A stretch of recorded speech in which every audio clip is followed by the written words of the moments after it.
ഭാരതീയവും European ചിന്താഗതിയിലും ഒക്കെയുള്ള ഒരു ഓറ സംവിധാനത്തെക്കുറിച്ചുള്ള പഠനമുണ്ട്. ആധ്യാത്മികമായി ഉയർന്ന മഹാഗുരുക്കന്മാരെയൊക്കെ ചിത്രീകരിക്കുമ്പോഴും അവരെ ആവരണം ചെയ്തു നിൽക്കുന്ന ഒരു പ്രകാശ വലയം ചിത്രകാരന്മാരൊക്കെ ആവിഷ്കരിക്കാറുണ്ട്. ഇത് ഈ വേദാന്ത പൊരുളിനെ ആസ്പദിച്ചിട്ടുള്ളതാണ്.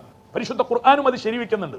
യസ്ആ നൂറുഹും, അവരുടെ പ്രഭ, അവരുടെ പ്രകാശം, അവരുടെ ചൈതന്യം ആവരണം ചെയ്ത് തുടരുകയാണ്. ബൈന ഐദീഹിം വബി ഐമാനിഹിം, അവരുടെ ശരീരത്തിൽ നിന്നും മാറി അവരുടെ മുമ്പിലും അവരുടെ വലത്തും അവരുടെ ഇടത്തും അവരുടെ പിന്നിലും അവരുടെ താഴെയും അവരുടെ മേലെയും എല്ലാം നൂറിന്റെ ഒരു കളിയാണ്, അൻവാറുകളുടെ ഒരു പ്രഹർഷമാണ്. അത്തരം ആളുകൾ, മുഅ്മിനീങ്ങൾ, മുഅ്മിനാത്തുകൾ, ആ അൻവാറുകളുടെ പ്രസരണങ്ങളിൽ സന്തോഷാതിരേകത്താൽ മുഴുകുമ്പോൾ അവരെ സ്നേഹിച്ച് അവരുടെ കടാക്ഷത്തെ ആഗ്രഹിച്ച് അവരുമായി ബന്ധപ്പെട്ട് ജീവിച്ച, അത്രയ്ക്കൊന്നും അൻവാറുകൾ സമ്പാദിക്കാൻ അവസരം കിട്ടിയിട്ടില്ലാത്ത സാധാരണക്കാർ അവരെ പ്രതീക്ഷാപൂർവം കാത്തിരിക്കുകയാണ്.